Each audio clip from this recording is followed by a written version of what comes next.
Now we just understand how the transmission of nerve impulse happens. So transmission of nerve impulse के लिए हमें थोड़ा सा basic चीज़ें समझना पड़ेगा. For that everybody must be on page 187. So 187 के अंदर we'll see the topic 9.5 transmission of nerve impulse. Keep underlining, make notes and learn it as we are going through it. Okay, see the first line, leave the first line, second line देखो transmission of nerve impulse में क्या बोलता है. The cells can be excited when there is impulse. Cells can be excited.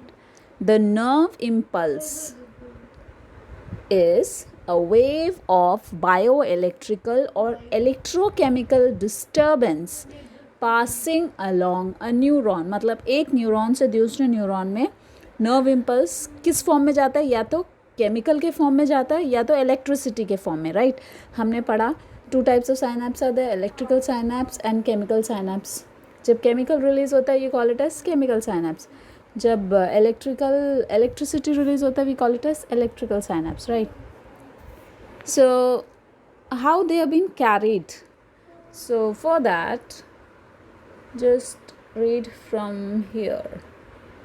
Each neuron, okay, textbook mein we'll read, each neuron has a charged cellular membrane with a voltage which is different on the outer and inner side of the membrane. इसका क्या मतलब है? अब मैं अगर axon बना रही हूँ, sorry, this is an axon, right.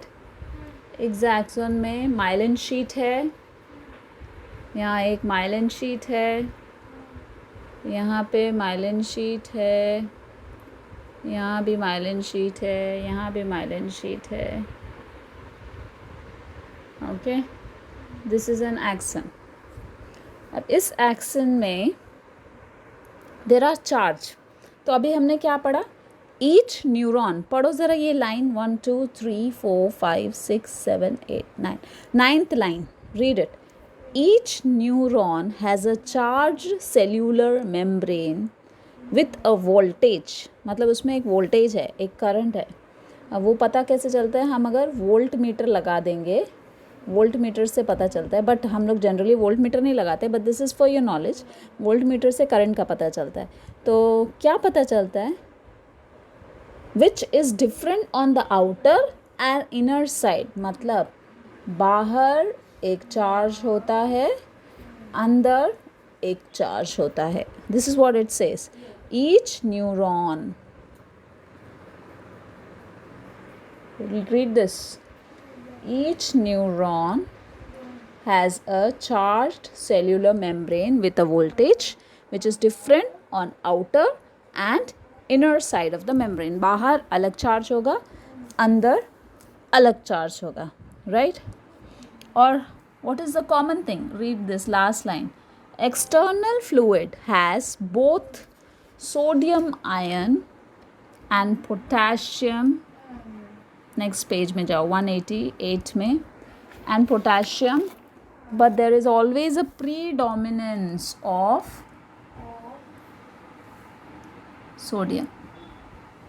इसका मतलब है हमेशा, मैं अगर एक एक्सन बनाऊंगी, sorry, if I make one axon, this is an axon, okay, I am not drawing myelin sheet, I am just drawing the axon, not the cell body. Axon जो लंबा स्ट्रक्चर है, axon in the neuron.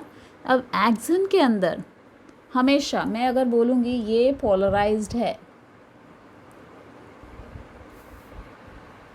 The condition wherein sodium is outside. Read this, the condition, third line पढ़ो. Condition of resting nerve. Polarised nerve का दूसरा नाम क्या है? Resting nerve.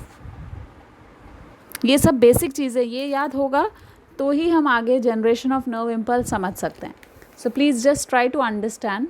We have sodium Na+, potassium plus chlorine minus, right?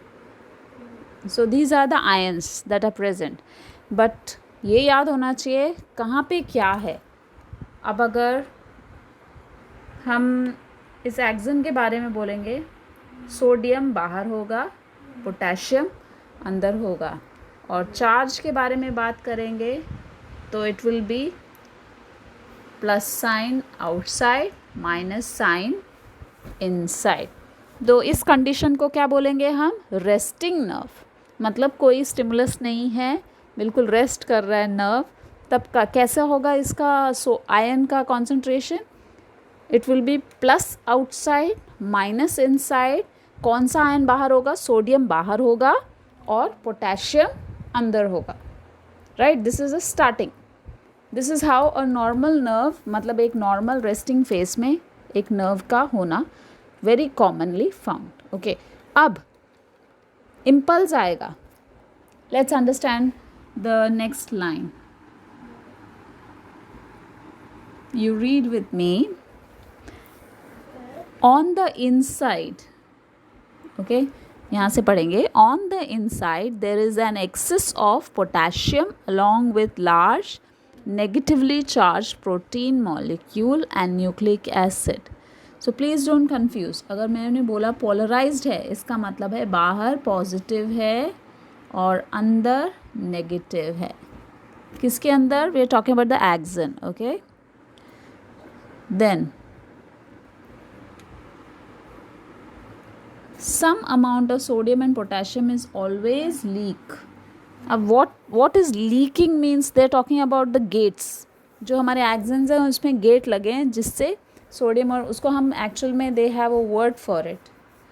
See this sodium pump, sodium potassium exchange pump. मतलब sodium के लिए अलग सा गेट होता है, पोटेशियम के लिए अलग सा गेट होता है, जो कि सोडियम का अंदर बाहर होना और पोटेशियम का अंदर बाहर होना, ताकि इम्पल्स के टाइम वोल्टेज को चेंज करना, डिफरेंस क्रिएट करना उसका काम है. सो डिफरेंट डिस्ट्रीब्यूशन होता है ये इस प्रोसेस में. मतलब सोडियम का अंदर आना, पोटेशियम का बाहर जाना, it creates lot of energy. So and it needs ATP for utilisation. So there has to be proper ATP synthesis for the utilization of energy, right? So you should be understanding at this normal condition. Normal मतलब resting phase. कौन सा phase? Resting phase. If I am writing it down, resting phase of a nerve is also called as polarized phase. तो polarized का मतलब होता है एक voltmeter लगा के, how much will be it? -70 millivolt. Okay, this is called as resting potential. तो ये क्वेश्चन आता है एग्जाम में. Potential difference seen in the nerve, it's called as resting potential, जो कि रेस्ट करते हुए नर्व के लिए होता है. Okay, now let's understand how the generation of nerve impulse happen. So next topic देखो, generation of nerve impulse.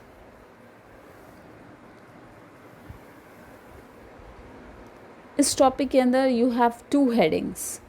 One is depolarization and another is repolarization. So put the question over there. You can write the date and write how do the nerve impulse get transferred or gets generated or they travel. So the steps in the generation of nerve impulse. Conduction of nerve impulse भी बोल सकते हैं, generation of nerve impulse भी बोल सकते हैं. So दो step में होता है. So first step is depolarization and the second step is repolarization. So we'll understand this.